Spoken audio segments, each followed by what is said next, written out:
Now, I think this is on, is it? Yep. Okay.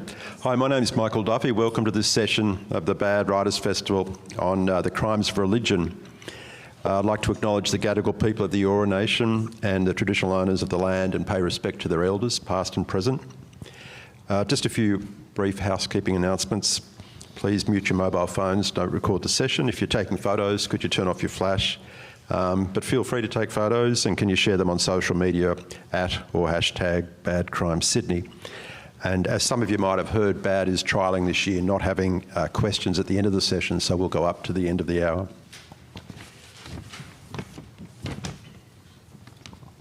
I was a co-founder of Bad, and I'm a judge of the Danger Awards every year for non-fiction books.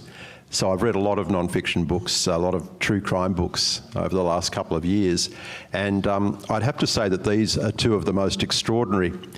The first one is by David Hardaker. David is a much awarded journalist, but for Crikey website online, he covered the Hillsong Church, and he wrote this amazing book, which often comes across as a sort of as a business book, a business/showbiz book. It's absolutely intriguing, as we'll discover.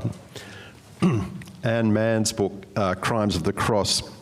Anne is a writer, a social philosopher, and this book, I'd have to say, I mean, we set up the festival obviously to write about behaviour that's less than perfect, but this book I think is probably, I could say it's the most gruelling. It's been the most emotionally impactful of any book I've read in my association with this festival. We'll learn a lot more about them now, so can you please join me in welcoming our guests. Now, as that very brief description might have suggested, the books are incredibly different, so how do we approach them? Well, I think it's probably appropriate if we talk to the authors separately at the beginning and get them, each of them in turn, to talk a bit about their own books, and then we can sort of bring them together and see what strands there are. But of course, Anne's book is about the Anglican Church in Newcastle. David's book's about Hillsong, incredibly different beasts, as we shall discover. And can you just give us an idea of the scope of what you're talking about? Because I thought I understood clerical sexual abuse of children, and reading your book, I just realised there was so much more.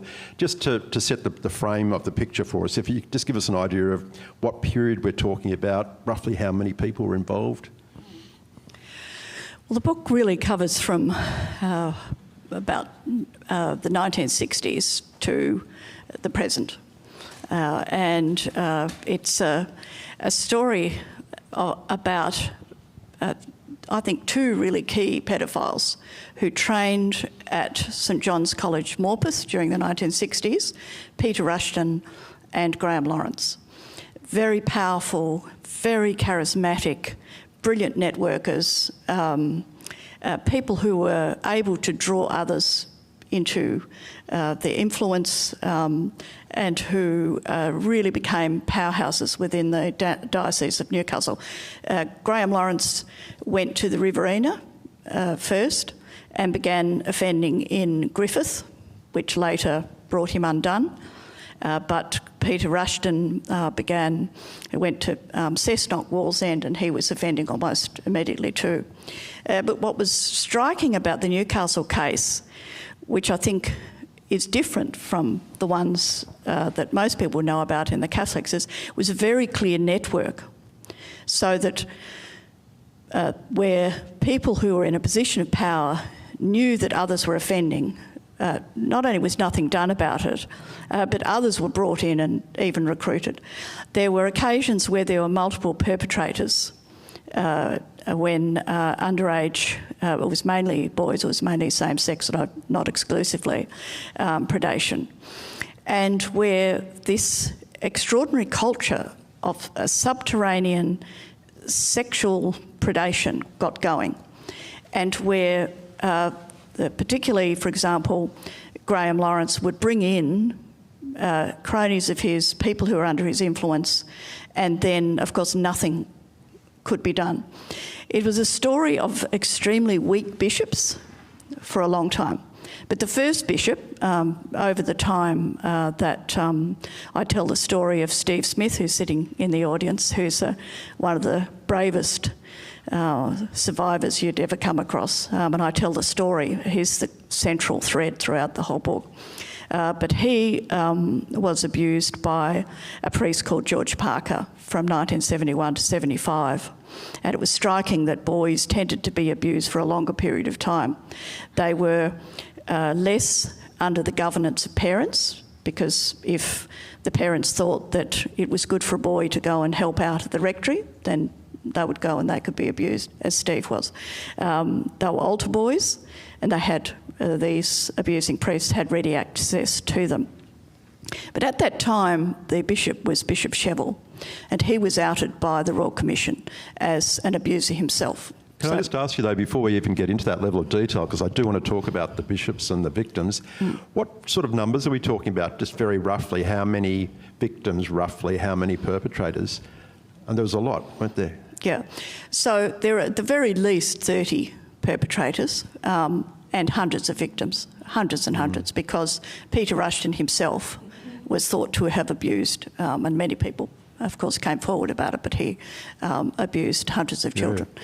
So that, and there was many of them drawn into this web. Many other priests. We'll get into the details soon, but I mean, as you just alluded to, I'm used to that. The other model whereby, especially in the Catholic Church, as I understand it, a lot of the abuse was to some extent spontaneous or one-on-one, and a lot of the protection came not from pedophiles so much as from senior people who were, if you like, trying to protect the brand, you know. But in your case, it's all mixed up, isn't it? There is a network, as you say. There was. Yes, so in the Catholic Church, it's often, they might know about someone who is an abuser, but it tends to be an individual crime. Whereas in the Anglicans, it was more likely to be known about. And you have these very kind of amateur hour committees, but on those committees were people like Peter Rushton and Graham Lawrence, and of course they're not going to do anything about it, committees of investigation. And then they installed members of the laity who were either under their thumb or in their thrall, or who, you know, these are very charismatic priests. There were lawyers whose whole kind of social significance seemed to be gained by helping the church, by what I call team church, cover up and protect the reputation of the church. But of course, any time a paedophile is not stopped in their tracks by a bishop, when there's a complaint that someone comes forward, they can go on to abuse others, and indeed that's what happened. So it's quite different, and the interesting thing about the Anglican case is that it flew under the radar for so long because everyone was focused on truly an extraordinary story about the Catholics. But nonetheless, I'm very heartened by seeing not only the Anglicans coming under scrutiny, but Hillsong, state education, primary schools and high schools with Russell Jackson, the journalist down in Melbourne. We need to, expand our focus and understand these extraordinary stories, because so many people, like Steve Smith, were caught up in their web and their lives were just blasted off course. That's right. And you introduced me to the phrase of throwing the dead cat over the fence, which I believe was describing what you do when you move on someone, although often they didn't have to move on an abuser, they just covered it up basically and denied it, didn't they? I'm talking about the senior people. Yes. So I came across this phrase, throwing a dead cat over the fence, and that was referring to priests who were abusers. And through all the correspondence, I could see this happening again and again, where some bishop would be writing to another bishop in another diocese saying, "Oh, look, he's really an excellent fellow. He's just so wonderful. He's got to pay off his car loan, but nonetheless, he's terrific." And not even mention the fact that he'd actually just had a conviction for child sexual abuse. But the people who were enablers were also the bishops. So you had a succession of bishops, one of whom was Sheville. I just explained that he was an abuser himself. But he would, and I'm quoting, blast any complainant from one end of Bishop's Court to another if they dared to come and complain. And Steve's mother came along in 1975 and tried to complain about what had happened to her boy. She was devout. She was a really wonderful woman of faith. She had an incredible ethic of care of others. This is someone who should be just gold in a parish. But nonetheless, when she went to complain to Sheville, she was just came out sobbing and hysterical, when she's actually normally a composed kind of person because she was so vicious.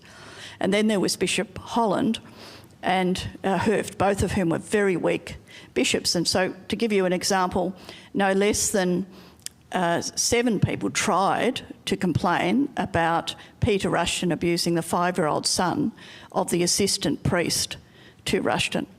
And when they went to confront Bishop Holland, he said that he wanted photographic evidence. I don't know how a 5-year-old's supposed to produce that. And then he also said a priest wouldn't do that, and dismissed them like naughty school children. And then nothing was followed up. Well, Holland, but let's just go through the bishops to give us a sense of the chronology. So that was 78, he came in, and he was there until 1993. So I'm gathering nothing much happened in the 80s. What about Roger Hurft, who I think came in 93? Any improvement there? No. And in fact, Roger Hurft was finally defrocked. He was deposed from holy orders for concealing and for not doing anything about child sexual abuse. So, and he was a very ambitious man. He was typecast as someone who could well become the Archbishop of Canterbury. Very talented, very intelligent, interesting man, but very sort of fussy and prickly. And when people would come with a complaint, he would threaten them with defamation. And so this pattern of threatening people who came forward with defamation, wanting people to put it in writing, ordinary folk who, you know, for example, Robert and Bronwyn Wall came to Hurft and said, these boys have come forward about Graham Lawrence abusing them at camps. And he went to this high-minded defence of old priests wouldn't do that, but also threatened them with defamation if they continued. And ordinary folk are not going to feel confident about defying a threat of defamation. So that complaint, like so many others about Graham Lawrence, fell to the ground. Yeah, and so 2005 we have Bishop Brian Farron. Yeah, so things began to change. And the thing which changed it was just through the latter part of Bishop Hurft in the early 2000s, because what happened, you'll all remember the fiasco of Hollingworth and the fact that he had not done what he should on child sexual abuse, and he ended up losing the Governor-Generalship, had to resign. So this sent shockwaves through the Anglican Church, and they brought in, with the help of, particularly I think important was Garth Blake, who's a very senior lawyer, but a very senior Anglican, and had worked in child protection area. So they brought in what was called Professional Standards Ordinance. And it was a very dull name for a brilliantly revolutionary church law.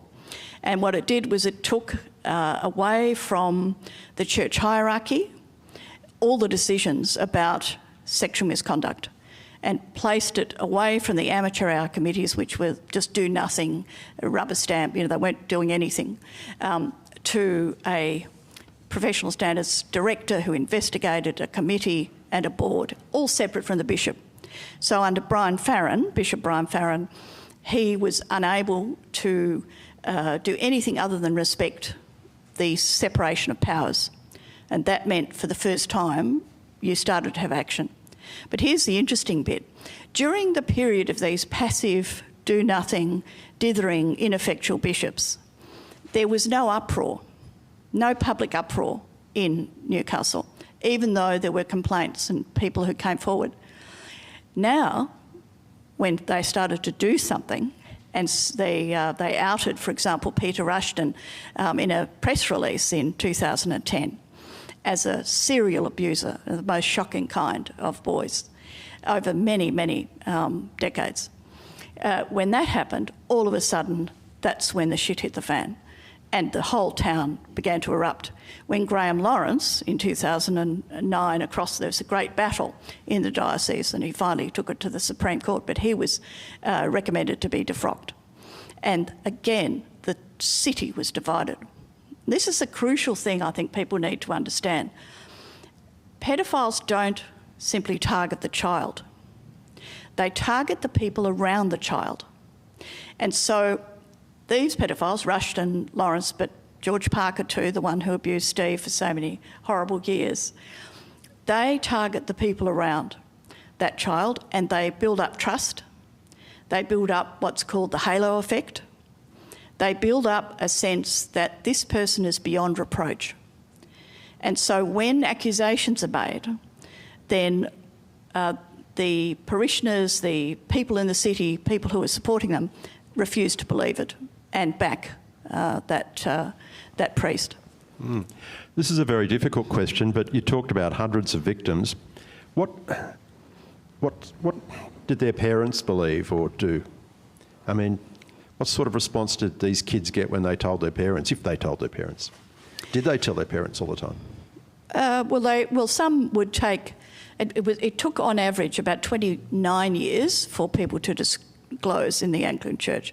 When Steve finally told his mother, having been threatened by the priest and being told, no one will believe you. Graham Lawrence did the same to a boy he'd sexually assaulted in 1990. He finally was imprisoned for that assault. He said, no one will believe you, you're just a boy.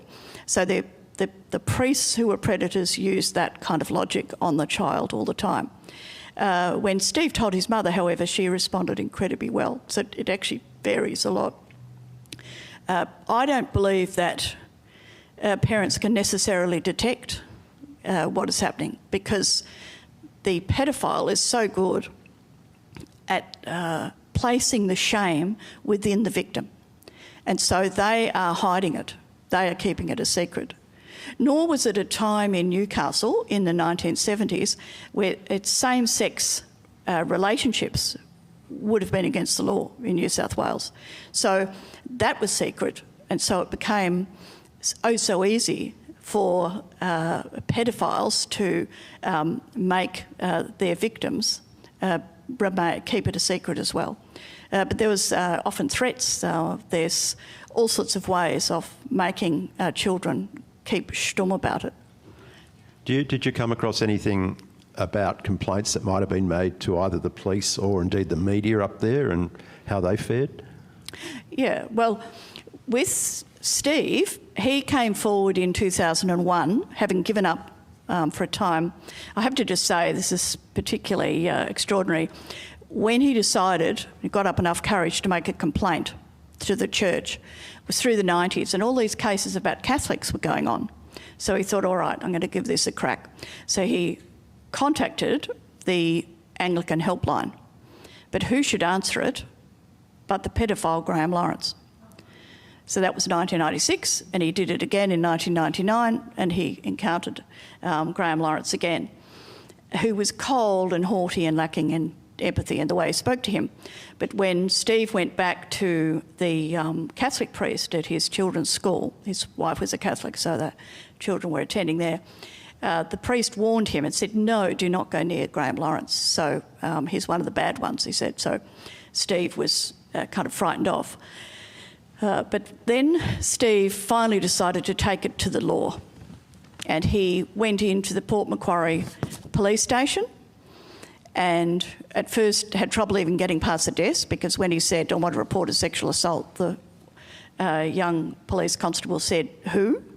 Thinking it would be female, but he said me, and then anyway he finally saw a copper who seemed quite uninterested. And then he said, what can you give me, to show that you're not telling a lie? And so Steve rattled off the registration of the car, and the man went to look it up and then found this was true. And so he did some investigations of a desultory kind. Later, there's a chapter in the book called The Good Copper, and there was a very good policeman who took up Steve's case again and fought for it to go back into committal, and did a huge amount of investigation that should have been done the first time. And then the media, I think the Catholics have had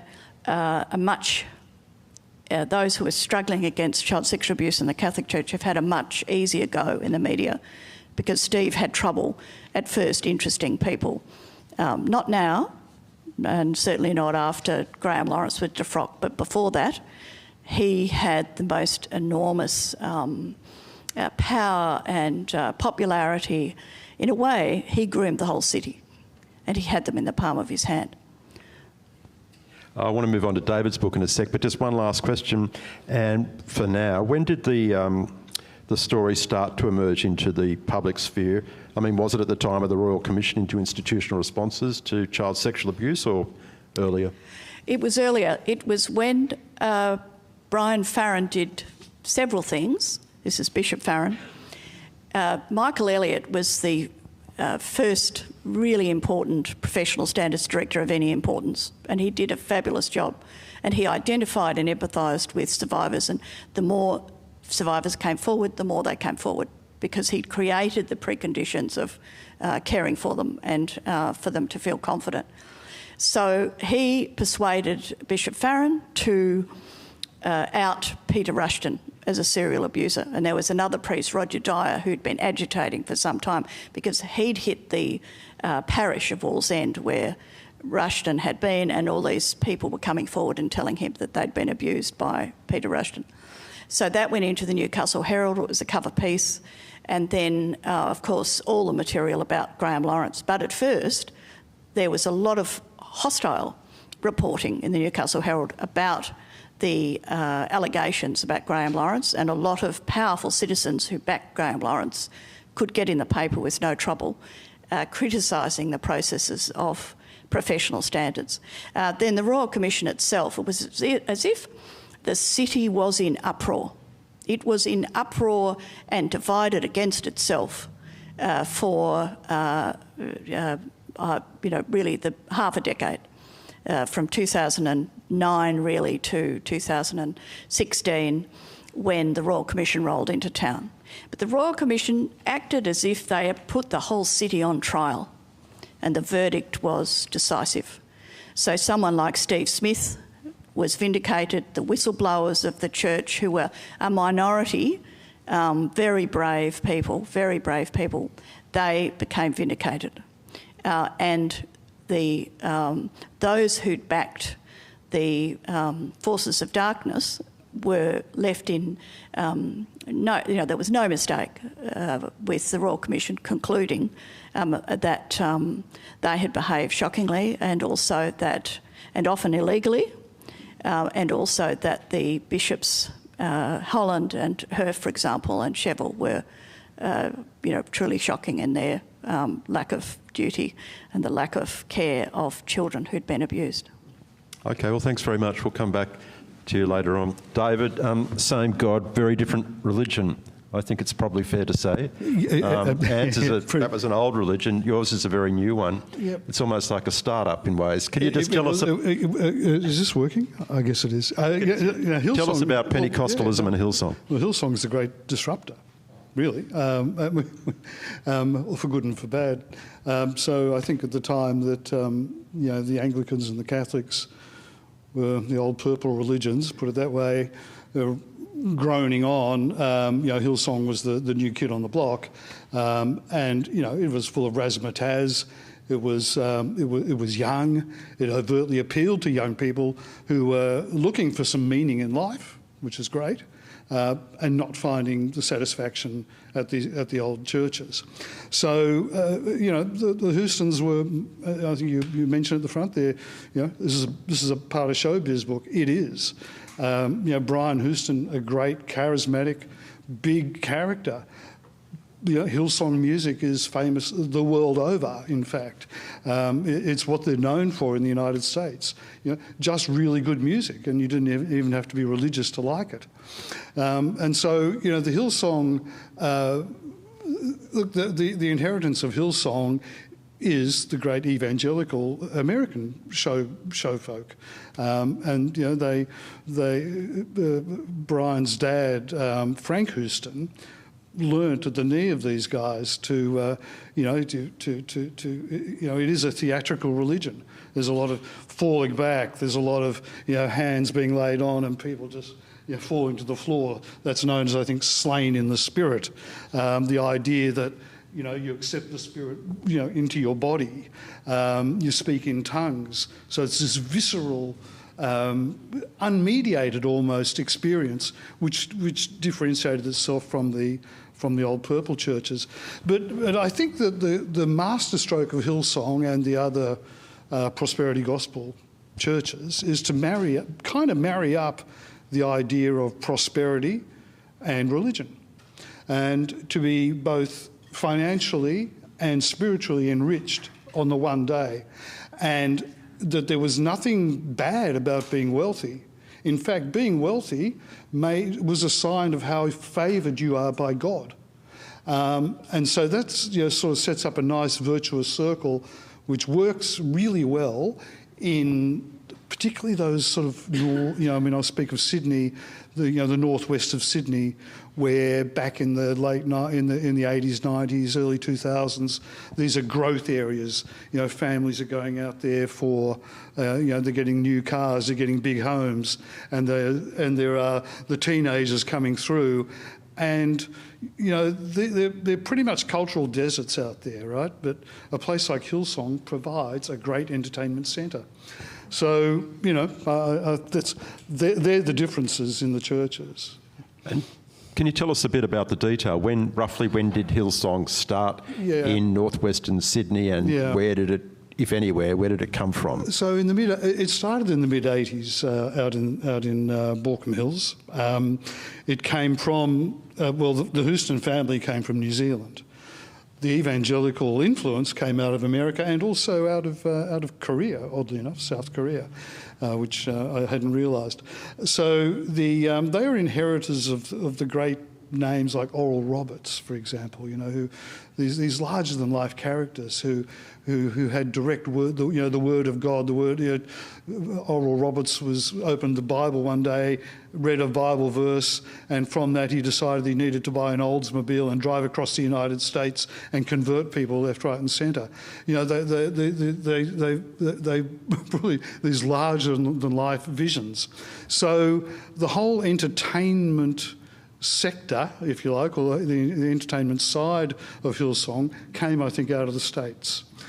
Any idea why it made that jump across the Pacific in the 70s? I mean, it had been in the States for a long time, hadn't it? Yeah, but they'd been cross-fertilising. I mean, Australia, in a sense, was, and New Zealand, because New Zealand is probably, per capita, more Christian evangelicised than Australia, oddly enough. But, there's records of the Pentecostal folk coming to Australia from the States back into the 50s, 60s. So it was a market to develop. There's no doubt about it. Mm. And I went to a Hillsong church in the 90s as a journalist, and it was an extraordinary experience. Can you just describe to us, if you had gone along there on a Sunday in 1996 or whenever, what was it like? Well, look, I think the best way to sum up the difference is it's client-focused. So if you turn up, you're not going to be left to stumble around the car park. People will, there'll be signs, there'll be people, there'll be ushers, they'll come and greet you. As soon as you walk in, I think you related this experience before we came out here, they kind of know who's new. And if you are new, then you get this process called being love-bombed, where people come around you, they make you feel so welcome. You instantly have a new group of friends who are going to accept you unconditionally, and you are, you're ushered through to your special seating, and everybody there knows you are new, and this is acknowledged. So straight off the bat, you're feeling pretty good as a client of Hillsong.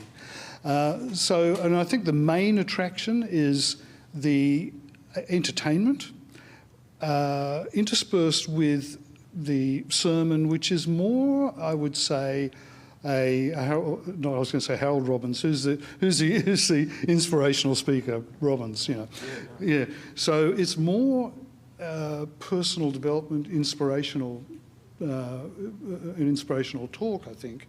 It's mixed with biblical references and references to Jesus, but what it's kind of telling you is that you can get enormous success in your life. So it's very much focused on that. So, who doesn't want that? Yeah. Yeah, no, I think you're right. It was Tom Robbins. It was. Tom I know the Robbins, guy you mean. And yeah. Which one? So, Tony Robbins. Is it? Okay. Anyway, not Harold. Yeah, the thing I went to. First of all, it was huge. There were, I don't know, if it was Massive. 10,000 or more people. 10,000, it was a massive hall. And secondly, it was like a pop concert combined, with a series of self-help lectures. I couldn't spot the religion in there. And as soon as I sat down, two gentlemen turned up on either side of me and started talking to me about why I was there and what I wanted out of it, and would I like to contribute 10% of my pre-tax income to them. And there were these lithe young people in black cat suits bouncing around out the front, arranging the music and getting everyone to respond in the way they were supposed to. Yeah. The other thing I noticed was that a lot of people there seemed to be, the ones I talked to anyway, were immigrants. And I was told this by a Catholic priest who was a bit grumpy about their success, saying that they attracted a lot of people who were looking for a sense of community who maybe hadn't been in Australia for a long time. Yeah. I don't know, do you think there's something in that? I think, yes, for sure. I think it's sort of opened up. I didn't detect it was specially targeted at that, to be honest with you. I mean, I felt that the special targeting in Hillsong was certainly at kids. And certainly, because the problem in Australia, I mean, if you're religious, if you want to be religious, and you don't have a lot of friends. You might be at a state school or whatever, and you're a bit nerdy, you're a bit odd. And the people who helped me understand the Hillsong phenomenon and who helped blow the whistle on the Hillsong phenomenon, they talked about that feeling of community that they got there, they couldn't get elsewhere. So, in this book, I wanted to kind of portray the nuance of Hillsong, which is it's not a 100% bad place, by no means. But the kids who stayed there, after a while, started to feel that they were not seeing Jesus in action, right? So that's what led to a kind of rebellion against the leadership of Hillsong. But it was very much focused on the youth, and that's actually a hook to bring in a family. So once you've, in one of the people I spoke to, they used to live over down in the Sutherland Shire. Their daughter was really interested in wanting to go to Hillsong over in Baulkham Hills, so they were travelling every weekend doing the big schlep. And then in the end they said, well, look, why don't we just move right next to Hillsong? So they upped stakes and moved there. So this sort of catching of the teenager actually brought in an entire family. And I just wanted to also just return to your experience at Hillsong, which, it is a carefully choreographed Sunday morning. It's about, an hour, 90 minutes. It's very intense. But as one pastor told me, it's all designed around what he calls the Sunday stick-up, which is a fantastic phrase. It's that, okay, now it's time to give money. And at Hillsong, you can do that by, an EFT. You can do tap your card. I mean, the old collection plate. I mean, a young woman who only knew religion through Hillsong, when she left, she went to an Anglican church, and she said, "What's wrong with them? They've got this, like, you got to put money at the back of the hall or something in a little box. They don't go pass around, the electronic machine." But they do, don't they? You have to give 10% of your... I wasn't joking. No, you're not joking. No, that's an extraordinary business model. It's a great business model. So you kind of should give 10% of your income, but give a tenth and you'll get a whole lot back. I mean, you can read a whole lot of testimonials on Hillsong literature about the value of your 10% comes back in multiples, investment properties, new cars. It's all there for those who give. Yep. Well, let's talk about the money a bit, because one of the problems that... So Frank Houston, well, Brian Houston was the real achiever here. Yeah. And talk about the money. How much of it went to Brian and to the top people? Well, just to backtrack there, what Frank Houston and Brian Houston did was they introduced this sort of corporate model, which became the model for Pentecostal churches in Australia. Can I just check that everyone can hear David, by the way? Yeah, can I? Is the microphone working all right? You can hear him all good? back? Yep. Okay. So they brought a model whereby every board of for a Hillsong church, the senior pastor, who was actually Brian Houston, or Frank Houston before that, had all power. All power was centralised in that person, and nothing could happen without their agreement or their say-so. And that, you know, and that actually was a transformative view of how a church would operate, and Pentecostal level. So the Houstons and their friends were board members of many entities. Some of them were actual churches. Many of them were music production companies and book production companies, and their business model was based on the use of the charities laws to the hilt, so they didn't pay any tax, and at the same time they'd spread their remit overseas to the United States, to the UK, into Asia, etc. So they actually became multinational. So the money, the Hillsong model was actually kind of a franchise model. So you have the Hillsong mothership based in Baulkham Hills and Australia. Any Hillsong branded church around the world would commit something, I think it was 5% of their income had to go through to the head office of Australia, and any Hillsong so-called family church, which carries some Hillsong branding and, you know, uses Hillsong music, etc., anywhere in the world, they had to put through something like 3%. So it's a huge business model. Mm. And Brian Houston, he got paid a lot, didn't he? And in terms of cars and houses and everything?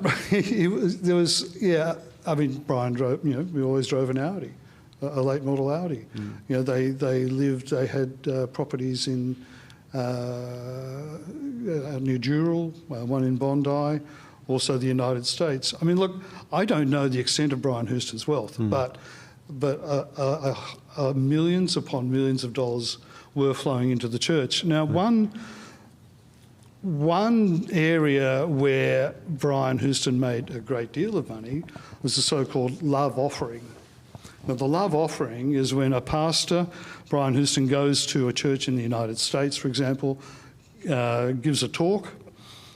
The local church there will hand over, you know, $5,000-$10,000. Now, that goes to Brian Houston, or went to Brian Houston. It's unclear if that was then actually declared to the church. But this whole cycle of love offerings, which really allowed Pentecostal pastors in Australia and the United States to take quite a bit of wealth from each church, and what the money they're taking is money which has been tithed from the parishioners. Yep. I was in Houston in Texas once in the 90s driving along a freeway, and I drove past this massive football stadium which had been bought by the local Pentecostal church to use as a church because they needed a really big space. And there was a big sign on a temporary sign on the outside saying Houston in Houston, because Brian Houston had gone over there and presumably received one of these fees. And I don't know if you care to comment on this, but just listening to this description, parts of it remind me of the Catholic Church back in, you know, the pre-Reformation period, with the tithes, the gracious living of the people up the top. Does that ring a bell with you? Well, I don't think economics is ever that far from a church, and people often say they were protecting their brand, and I'm afraid to say that that's true. One of the striking things that I found in this excavation of the Anglican story is how far Christianity was away from the conduct.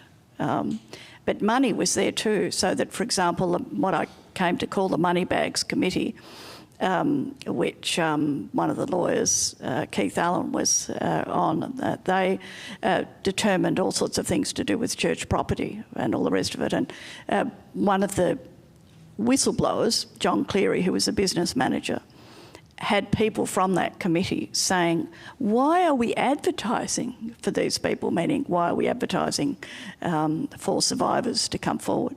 And that would have been because it affected the brand and affected what I call Team Church negatively.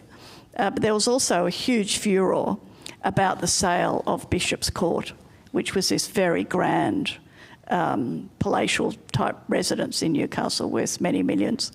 And Greg Thompson, who was a whistleblowing bishop from 2014 to 17, and who himself was a survivor of Bishop Sheville, as well as in his childhood. So he really upped the ante when it came to drawing survivors forward and supporting them. But one of the most controversial things he did was sell this symbol of success, of power, of everything the Anglican Church stood for. For a long time, you weren't allowed to build above the Anglican Cathedral, which was a sign of just how powerful the Anglican Church was in Newcastle. So there's a lot of razzmatazz and showbiz dazzle in Brian's story. But in a way, in a more muted form, that's also true of the great sermons at the cathedral and the kind of very ornate ways of engaging with, what are really, they're not just parishioners, but the clients. I don't think you go into this in detail in your book, but do you have any sense of how hard the church has been hit by having to pay or compensation in some cases? Oh, hugely. Yeah, no, hugely. It's been hit very hard. And in fact, Bishop's Court, the sale of that would have gone to partly to cover the cost of survivors. And so that was one of the arguments for selling Bishop's Court, and they're being sold all over Australia, these great mansions, because it's from a previous era, but you can't really argue that you don't have money to pay for survivors if you have a residence like that. For a long time, it really was about money and trying not to give away too much in terms of compensation. But yeah, thankfully, with professional standards, a lot of that has changed. David, there is, of course, one obvious crossover between the two books. Can you tell us about child abuse and the Houstons? Yeah, so the Royal Commission of 2014 or whatever, it covered the Anglicans, Catholics, but also Hillsong. The Hillsong case really stemmed back a long, long time to the activities of Brian Houston's dad, Frank Houston, who abused an 8-year-old child in Sydney in the 1970s. Look, the Hillsong gang, I mean, like the Anglicans and the Catholics, were really flat out trying to limit any damage from this. And, I think what stands out from the way they handled their Royal Commission episode was the extent to which they tried to marginalise, to cauterise this one act as being committed by not Brian, but Frank Houston, who at that point was not in Hillsong. They had for a long time made out that whatever Frank Houston did, he had done in New Zealand and not Australia, and which is just not true. But they were highly conscious also of reputational things.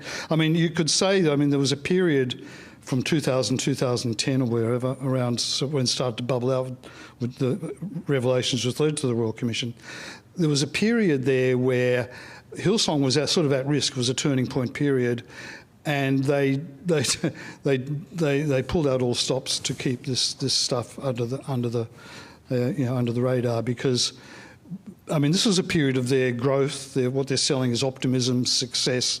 We're fantastic people. You can come here. It's good, clean fun. So they went flat out to bury Frank's legacy. But you can argue that Hillsong, the Houston, is a sort of a Houston edifice, which in fact was built on child abuse. So it's awful to say it, but that is the truth from New Zealand. Right. And there's a quote in your book, in 2003, Brian told the Sydney Morning Herald that discovering his father had abused a boy was like the jets flying into the twin towers of my soul. Yes, and look, and I think that that's probably right. You know, I mean, he did worship his dad, so to speak, and to discover that, I think we should believe it. At the same time, that quote he said actually several times. So, because when you hear it, you think, oh my God, you poor guy, but then it starts to sound like messaging. Okay, and so what I would suggest very artfully did at that point was to characterise that offence as having been a one-off in New Zealand 30 years ago, and in fact was in Australia, and had dodged therefore the Australian authorities. Okay, and Brian actually went on trial, didn't he, for not telling the police? But he was found not guilty for not telling the police about that abuse. Yeah, and that was an unclear case, I reckon, against Brian Houston, but which was taken anyway. But he was able to say that the victim of the abuse himself had not wanted it to be reported to the police. But I think that one of the great points of, I think, and what I learned from this book is how in sort of the Hillsong model, the Pentecostal model, transferred itself into the political realm via Scott Morrison. And so that's, you know, I mean, I know the Catholic churches had, and the Anglican Church had massive influence also at political level. You know, Archbishop Hollingsworth, Governor General. So I think, you know, every Prime Minister had their own kind of, you know, religious, flawed religious friend. You know, Abbott had Pell, Howard had Hollingsworth, and Morrison had Brian Houston. But that idea of the senior pastor, Prime Minister, being chosen by God and having all power, I think translated and explains a lot about the Morrison Prime Ministership. Again, takes us back to medieval times. So Brian Houston is not running Hillsong anymore. No. How did he come undone, or over what? Well, Brian. So look, behind the scenes, Brian had been a very naughty boy, you know, for a while, but it had been kept secret. I mean, it's a church. It's a church specialisation, you know, keeping things secret. So look, Brian's problem was that in 2019 he became tired and emotional, and he would later say under the influence of anxiety pills as well. He went upstairs into his luxury suite in a hotel where at the Hillsong, you know, National Conference, kind of became disoriented, knocked on a door because he couldn't really find his key. It turned out to be the door of a female Hillsong follower, and he spent then 40 minutes inside the room of that woman. And so, you know, in Hillsong terms, that was shocking. It broke all rules. That became known to a select group of the people running Hillsong. What later emerged was that sort of 10 years before that, Brian had also had a kind of a problem with a younger staff member. All been kept secret, but it exploded in 2022, 2023. They couldn't keep the lid on it anymore. So. And it was over those two incidents? It was over those two instances. But I mean, the woman never complained, or she complained, but she's never said what happened in those 40 minutes. It's never been explained exactly what did happen. But it emerged that Brian had you know, alcohol and drug problems actually for quite some time. You know, the church had been trying to, certainly been trying to keep it quiet, but also been trying to get him to rehabilitate himself. And then. They could no longer keep a lid on it, but it led to absolute fury from the Houstons, who could almost sort of rightly say that without us there was no Hillsong. But Hillsong still exists, obviously. Hillsong does exist. Is it thriving? Well, I don't think thriving's the word, but it's tried to rehabilitate itself as what's called a healthy church. So a healthy church means that the board which runs it is not 100% old blokes. It's actually, they're trying to bring in the modern concept of governance, which is reflecting the people who you are governing, and for some form of transparency and accountability which never existed. So they're trying to, look, it is said of Hillsong that it is cult-like. Got to be careful with words like cult. And it's cult-like because as a charismatic leader, you couldn't cross this leader or you were out, and people who were out had miserable lives, and which happens in the other churches too, of course. So, I think the big question is, can any of these big evangelical churches do well without the charismatic leader? And, I don't know. Yeah, sort of. Should Australia review its laws regarding the taxation of charities and religions? I mean, that's what I mean. When people read this book, they're kind of shocked at the level at which the Hillsong's wealth is built on simply not paying tax. Same with the other churches too. I mean, the churches did a kind of a team church approach to getting the tax laws through the Parliament under Julia Gillard or maybe Kevin Rudd. But at the time, in fact, it was led by the Catholic Church, they carved out exemptions for the churches whereby pretty much any money you spent, and if you said it was for the advancement of religion, it would be tax deductible, even if what you're doing was composing music and making a whole lot of money out of it. So, yes, it's the tax law. There have been various recommendations from various eminent tax experts that say you should actually stop this exemption because it's in fact encouraging a sense of exceptionalism from the churches and also secrecy. But the government finds that really hard to do anything about that. And I'm, of course, like many people, horrified that these things were happening, in my Australia when I had no idea of them for many years. Could they happen again? Could they be happening now, or do you think things have changed to make it less likely? And if so, what are some of those good changes, both in the church and Australia generally? If I may, I'd just like to say something a little bit to do with David's story. The Anglican Church in Newcastle was also cult-like, strangely enough, around a cult of personality, around Graham Lawrence and Peter Rushton. And George Parker was a parish priest, but he was charismatic as well. In fact, it began to be such that whenever I saw the word charismatic, it would be a red flag for me because they were people who drew parishioners along, who drew the community along. The other thing about the Anglican Church was how brazen it was. So Steve Smith developed a very good and productive relationship with the professional standards director, Michael Elliott. And Michael would get him to go and do research. And one of the things he got him to research was the fact that a citizen had discovered that the phone number of a sex worker, underage Troy's boys, operating in the main street of Newcastle was actually the same phone number as an Anglican priest who'd had inquiries about him. And so Steve looked it up and indeed found, after many hours in the library with microfiche, was in that era, that this Troy's boys had indeed operated. It was the same number.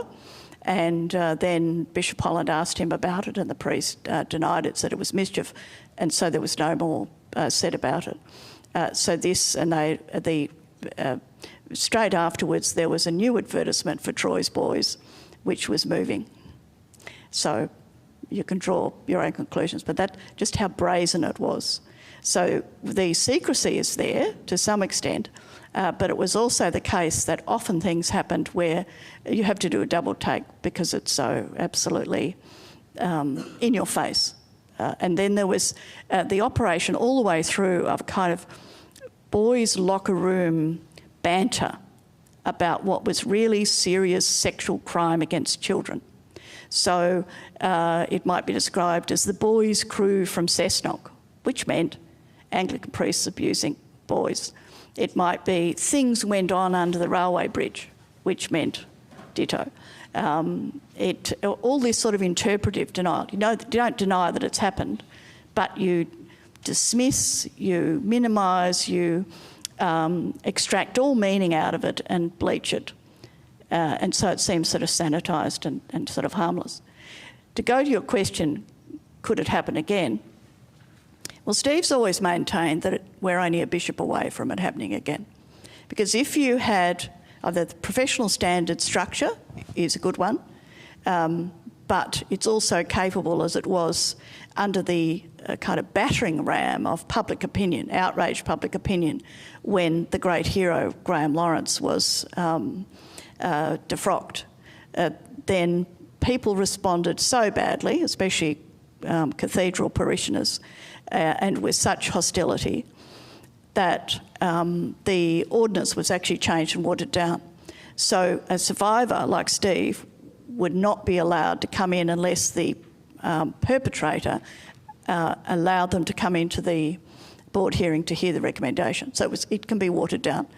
Now, that was overturned by Greg Thompson, the whistleblowing bishop that I spoke about before.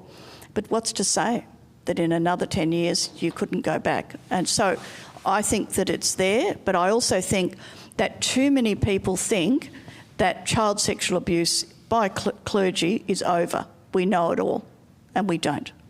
We're only beginning to excavate the stories in all these different institutions, and we need to know everything we possibly can so that it never happens again. And only by that knowledge will we stop it happening again. But you get a bad bishop, a flaky professional standards director, and you're in trouble. And I note that Archbishop Hollingworth was not defrocked, and he should have been, for what he concealed. I think we might have to end on that somewhat depressing note, but can you please join me in thanking our guests, David Hardaker and Manne?